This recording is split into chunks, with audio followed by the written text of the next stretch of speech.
G'day, in this video we're going to be unpacking some fundamentals of nuclear physics as well as deepening our understanding of half-life. This brings us to inquiry question 4. How can the energy of the atomic nucleus be harnessed? Particularly today we are focusing on content from dot points 1 and 2 from this inquiry question. There are many concepts that we're looking at today which are already quite familiar. A lot of this has already been covered in the Year 9 and 10 science course. But as well, we've introduced these concepts, at least in part, in a lot of places where it's been contextually relevant in this course. However, with the progression of the syllabus, it's really only now at the end of the course where we really start to bring a lot of these ideas together and apply them. So today our focus will be to first be able to learn how to use correct notation so that we can describe atomic particles. That way we're speaking a common language. We're then going to implement the correct use of that notation to be able to construct nuclear reaction equations. We're then going to unpack why some nuclei are radioactive and investigate the concept of nuclear stability. There are many different ways that a nucleus can undergo radioactive decay, and we're going to look at some examples of that. In particular, alpha, beta, and gamma radiation, and we'll also have a little bit of a look at the properties of these 3 different types of radiation. And then at the end, we will look at how we can quantify the rate of decay for radioactive isotopes using the concept of half-life. So the standard convention for notation describing an atomic particle looks something like this. Looks a little something like this. We have our main symbol here being the symbol of the particle. So that could be the symbol of an element or the symbol of a subatomic particle. To the left of the particle symbol, we have 2 numbers in superscript and subscript. The top one here, which is labeled A, is the mass number, and that is the proton and neutron count of the particle. And down the bottom we have Z, which is the particle's charge. Formally, it's defined as atomic number, which is the proton count. However, this formal definition of atomic number really only works for nuclei of elements themselves. When we start looking at other atomic particles, this definition doesn't exactly ring true. Therefore, it is more apt to describe Z as a particle charge, as this will include chargeless particles, for example, a neutron, or negatively charged particles like an electron. This notation allows us to distinguish between isotopes of the same element or subatomic particles. A lot of the time we'll be looking at isotopes, and these are variations in the form that an element will take in its nucleus. If I have a collection of particles of the same element, there is no guarantee that all of their nuclei are built the same. Because in this scenario, I've defined them to be the same element, that will consequently mean that they have the same proton count. This is by definition what makes a nucleus a particular element. The difference though between isotopes is their mass number. So if we're assuming that for an isotope, the proton count is the same for all isotopes, the reason why we have a different mass number must be because there are different numbers of neutrons. So as alluded to just then, there are many different types of particles which use this notation to describe and identify them. The nucleus of any element can use this style of notation to identify the element and distinguish between isotopes. So for example here, we have carbon, which has an atomic number of 6 and an average atomic mass of 12.01. This is not a whole number because there are 3 key isotopes here: carbon-12, carbon-13, and carbon-14.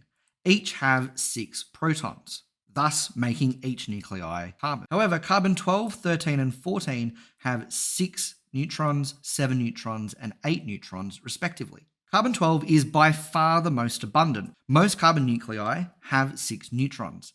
However, a small but not negligible portion of carbon atoms have 7 and 8 neutrons, respectively. As such, the number that you see on the periodic table, which is almost always not a whole number, but some sort of decimal, is because this number is the average of all mass numbers for all isotopes in existence, based on the relative abundance of the isotopes themselves. We can also express the nuclei of an element and their isotopes using the structure like this, essentially the name of the element followed by a dash and a mass number. So carbon-12, carbon-13, carbon-14 can also be used instead of the conventional notation. As said before, there are other types of radiation and particles which can be described using our conventional notation as well.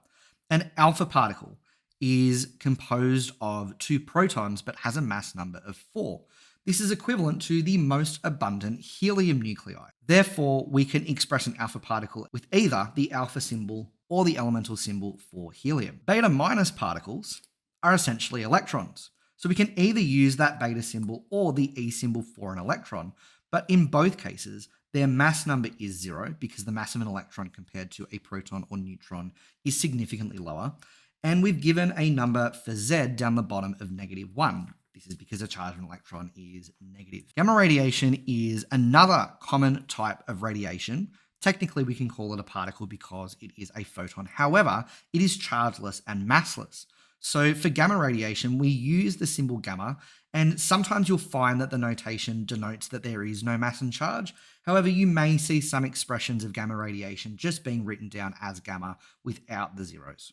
We may also talk about neutrons as a common particle. The symbol for that is N. It has a mass number of 1, but no Z value because it is chargeless. Protons have a mass number of 1 as well as a charge of 1 and are given the symbol P. Because this is effectively a hydrogen nucleus, certainly the most abundant one anyway, we can also provide an alternate expression for a proton by swapping out the P symbol for the elemental symbol of hydrogen. In lots of different contexts, but particularly in Module 8, we've already begun to start unpacking and deconstructing nuclear processes using nuclear equations. One such example is when we were looking at the experiments that Chadwick used to discover the identity of unknown radiation, which turned out to be the neutron. This radiation was generated by bombarding beryllium with lots of alpha particles. In that lesson, I wrote a nuclear equation that looked like this, and it uses all of the correct conventions to succinctly and accurately describe the processes at play, outlining the whole nuclear process. So the alpha particles have been written as essentially helium nuclei coming into contact with beryllium, which has an atomic number of 4 and a mass number of 9. This process leads to the beryllium nucleus gaining mass. It forms carbon-12 and ejects a neutron in the process, this being our unknown radiation.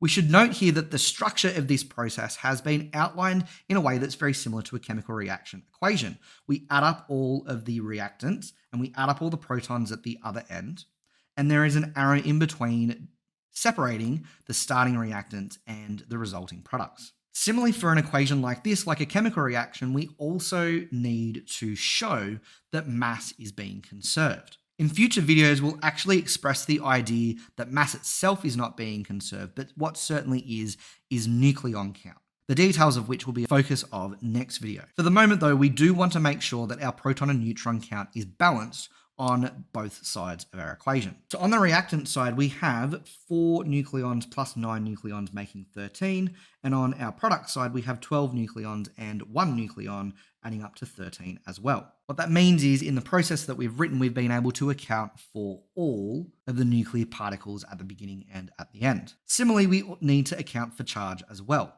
Charge must also be conserved.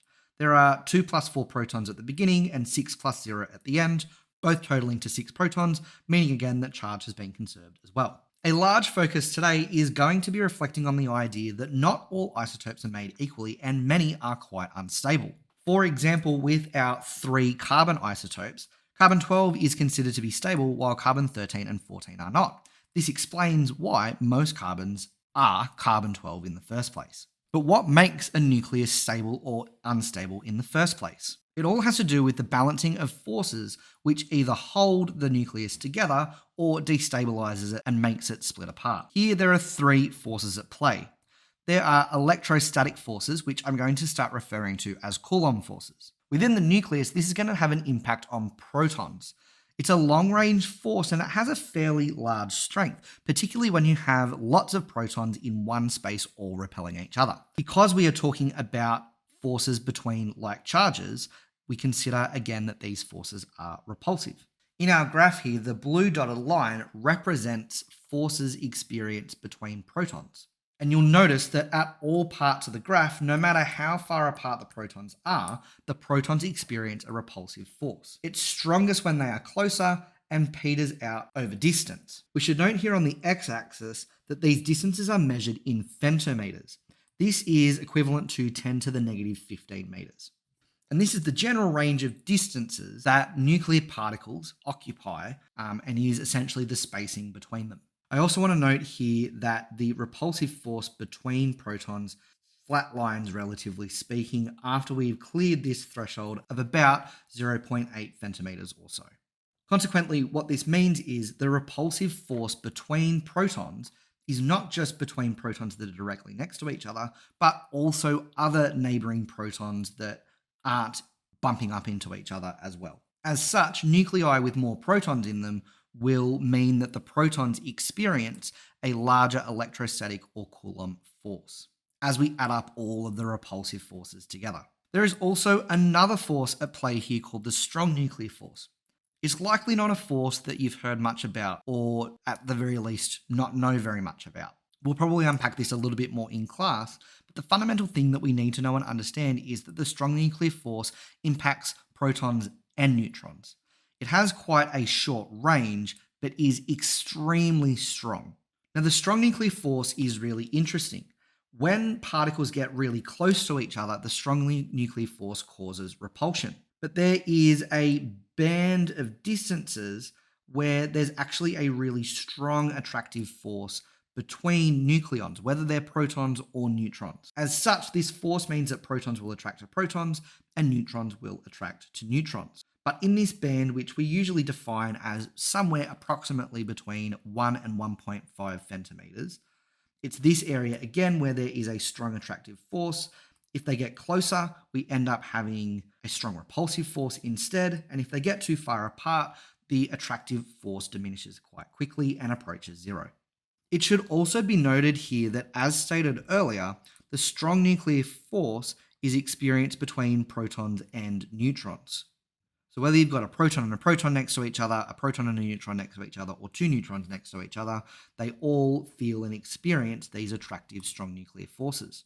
The whole function of having a neutron inside the nucleus is to provide strong nuclear force without adding to electrostatic repulsion. Neutrons therefore act sort of as a glue, where they are only contributing strong nuclear attraction rather than also providing Coulomb repulsion. Technically, there is a third force at play, gravitational force, and this is an attractive force between all matter, protons and neutrons. It has an exceptionally long range, but because protons and neutrons have so little mass, its strength is negligible. It is an attractive force, but is not something that we'll really be considering when explaining nuclear stability. Our key focus is going to be a balancing act between Coulomb forces and strong nuclear forces. As such, there are a set of what we can call Goldilocks conditions which help to make the nucleus stable. Not too much of one thing, not enough of the other. We're looking for conditions which are, like in Goldilocks, just right. When nucleons are too far apart, as I just said earlier, there's no strong nuclear attraction, which is helping to counterbalance repulsive forces from Coulomb repulsion. And as such, this makes a nucleus unstable. We can see this in this zone of the graph. When nucleons are too close, we have lots of repulsive forces caused by Coulomb attraction, as well as the strong nuclear force. As such, nucleons are not stable when they're packed really closely together. However, in the Goldilocks conditions, in this zone here, we have a balance between Coulomb repulsion and strong nuclear attraction. This is what we consider to be a stable distance. When looking at this graph, it may be easy to conclude that the strong nuclear force very much outweighs the Coulomb force, and thus would be attractive and pull the nucleons together to a point where we get to a point of repulsion. However, this is not entirely true, and we have to note here that the repulsion force that we're seeing is between two protons, but as said earlier, this force is additive between protons. As such, the repulsion caused by Coulomb forces is cumulatively or additively going to be larger than what is seen here on the scale of the graph. In essence, the same could also be said for strong nuclear forces because there's going to be attractive force between multiple surrounding nucleons. As such, a nucleus is considered stable if these Goldilocks conditions with the forces are met, and this is dictated by the composition of their protons and neutrons. If we have too many protons, then what that means is there's too much Coulomb repulsion, and this exceeds strong nuclear attraction, making the nucleus unstable because the protons want to separate from each other. This explanation is a little bit complicated, but we have introduced some concepts in the past which will help us to understand this concept a little bit more. Now, interesting, the Pauli exclusion principle that I talked about in our Schrödinger concepts also applies to neutrons. What this means is neutrons also have sets of quantum numbers, and their quantum numbers dictate how much energy they have. In scenarios where there are lots of neutrons, it's going to mean that there are going to be neutrons with higher energy levels. When looking at the graph on the right, these first two concepts of excess protons and neutrons can be visualized by looking at the plots in the graph that show stable nuclides. These are all of the black squares that run in an approximately diagonal line. There are other proton and neutron combinations that are also plotted on the graph that aren't in black, and these lead to some sort of decay. The type of decay is color-coded and can be seen in the key. Some of them we're already familiar with. Beta minus decay is the emission of electron, alpha decay is the emission of a helium nucleus, and proton and neutron decay is the emission of a single nuclear particle. There are some others that sit here, and we'll revisit these at the very end of the course when we learn a little bit more about some of the more interesting aspects of the atomic model. For nuclides which exist above the black line, nuclear processes are occurring to address the fact that there are too many neutrons. And in nuclides which sit below the black line, they have too many protons, and the decay process accounts for this as well. There are also scenarios where there are just too many nucleons, and you'll see that the black line ends about here, when there are 82 protons and 126 neutrons. This is the stable isotope for lead, which is the heaviest stable isotope. The rest of the elements which are higher on the periodic table are all unstable. This is because we get to a point of no return. As we add more protons, the Coulomb repulsion is so much that it will always exceed strong nuclear attraction between neighboring particles. As such, it doesn't matter what combination of protons and neutrons we have, we're never going to get enough strong nuclear force to hold the nucleus together permanently. Some extra things to note in this graph. We see here that for the first 20 or so nuclei, they generally have a neutron to proton ratio of 1:1. However, if we follow this trend line of 1:1, we will see that our diagonal line deviates and means that we always need, after about 20, slightly more neutrons relative to the number of protons. As such, the neutron to proton ratio increases. The heaviest stable isotope, as we said before, is lead, particularly lead-208, and its neutron to proton ratio is 126 to 82, which, if we simplify this ratio a little bit more, is approximately 1.5 neutrons per proton. There are three common decay processes which we're going to unpack today: alpha, beta minus, and gamma. As we talked about earlier, alpha particles are essentially a helium nucleus. Beta minus decay is effectively an electron, and gamma decay is the release of energy through photons of electromagnetic waves. Particularly for alpha and beta decay, when they were discovered historically, our understanding of nuclear physics was quite limited. And as such, these particles were named alpha and beta before their identities were fully understood. And as such, these terms are very historical and thus why they're interchangeable with a general formula like this, identifying them as helium nuclei, electrons, etc. If an unstable isotope undergoes alpha decay, there is a pattern to the formula. On the left-hand side, we write out the decaying or unstable isotope. And on the product side, we'll obviously have a helium nucleus or an alpha particle. What that means is the identity of the new nucleus is going to depend on the proton count, and that proton count is going to reduce by 2. We can then match on the periodic table this new number to the corresponding element. In this example, an element with 90 protons is thorium. Because we're ejecting 4 particles, not just the 2 protons, the mass number is going to reduce by 4. Alpha decay generally happens when there are just too many nucleons, and this is because there is so much Coulomb repulsion that it's exceeding the strong nuclear attraction. At this point, all the nucleus is attempting to do is shed nuclear particles to reach stability where there can be strong nuclear attraction that is able to hold the remaining particles together. For beta decay, there is an ejection of an electron or a beta minus particle. Because there is no ejection of protons or neutrons, the mass number stays the same. However, the charge of this particle will change. Effectively, what's happening in beta decay is not that there is a release of an external electron, but rather there is a small amount of mass being ejected from one of the neutrons as well as charge. Because the neutron has lost negative charge, the particle now must have positive charge as a result. Effectively, what's happening here is that the number of protons and neutrons remains the same, but one of the neutrons converts into a proton, and as such, the Z value increases by 1. In this example, there is a neutron in the carbon-14 atom, which is turning into a proton, which means that we end up with nitrogen-14 because of the extra proton, meaning that because of 7 protons, it's now nitrogen. Why did this happen? Well, this is because there are too many neutrons. The extra neutrons have extra energy, and this destabilizes the nucleus of, say, a carbon-14 atom. By converting the neutron into the proton, we return to a nuclei ratio which is much more stable.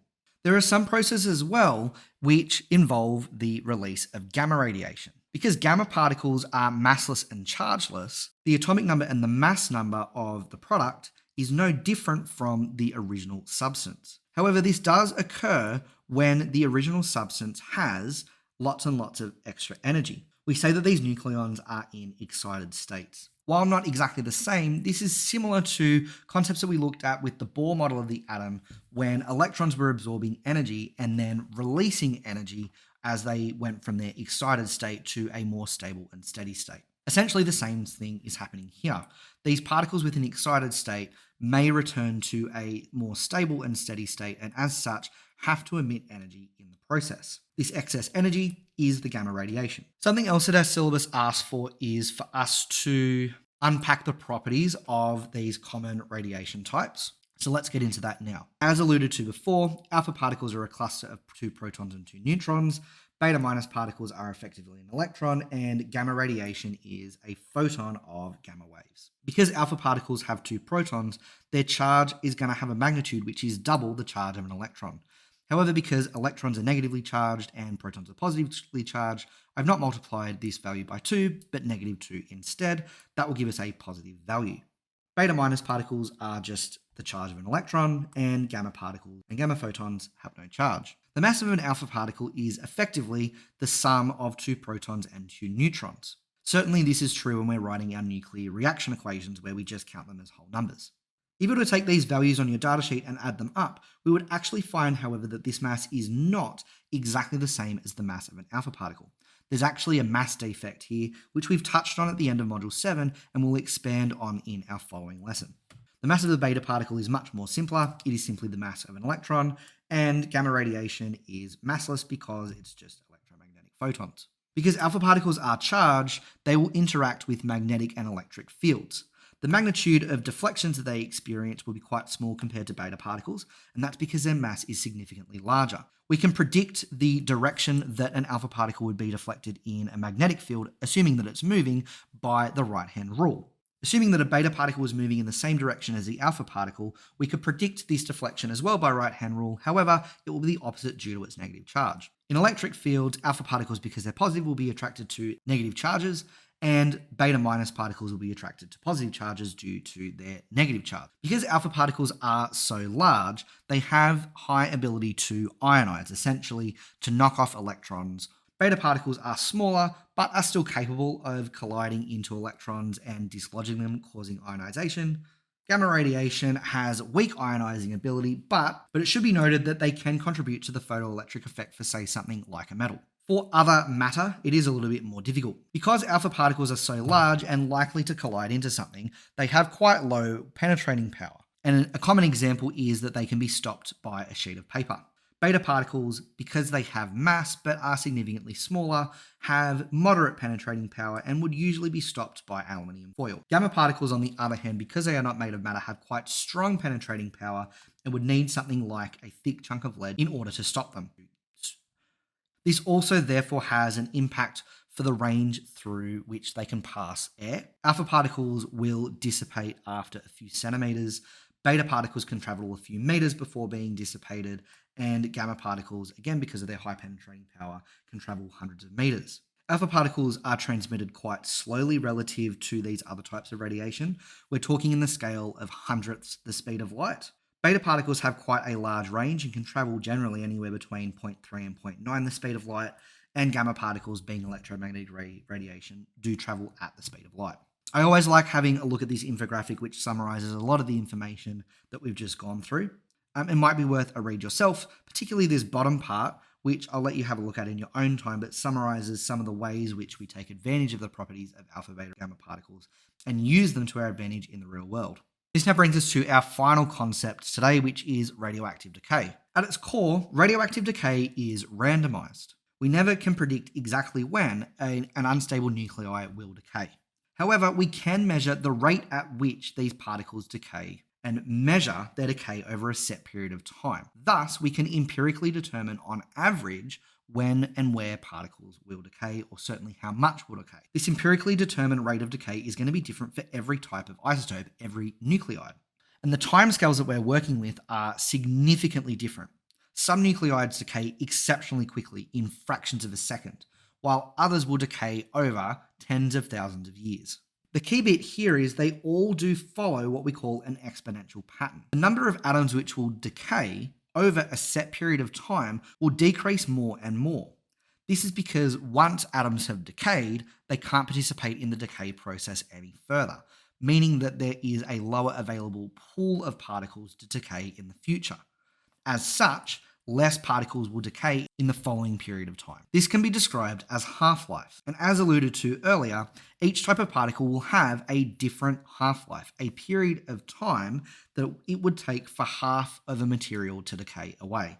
Some exceptionally fast, some extremely long. What's common to all of them is, though, that we can measure a period of time in which half of a set of material will decay away, and they follow this exponential curve. It should also be noted that as parent atoms decay, daughter atoms will be produced, and effectively these graphs are inverted. Within one half-life, all of our material will halve, and in the same period of time following, in the next half-life, that material will halve again.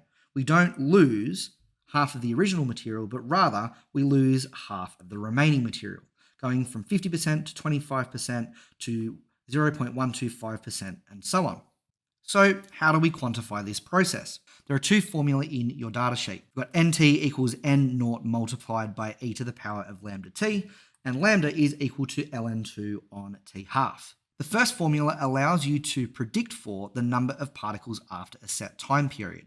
NT will be the number of nuclei after that time period elapses, and naught is the starting number of nuclei. E is Euler's number.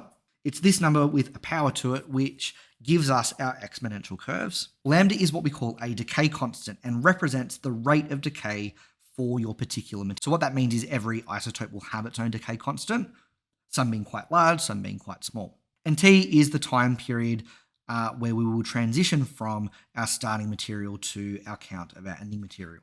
We can determine lambda, the decay constant, by having ln2 divided by our half-life. The half-life being the time taken for half of the material to decay. Lambda values are large when the half-life is short, and as such we see rates of decay which are much faster than others with decay constants that are larger. As such, their decay processes take a longer time. In class, we'll have a go at modelling and measuring half-life and implementing these equations to account for it. Thank you very much, everyone. In the next video, our focus is going to be on nuclear reactions and transmutations, focusing on the energy involved in these processes and accounting for that through mass defect, which is a concept that we looked at the very end of Module 7 when we looked at Einstein's mass to energy equivalence, E equals mc squared. But until then, have a good one.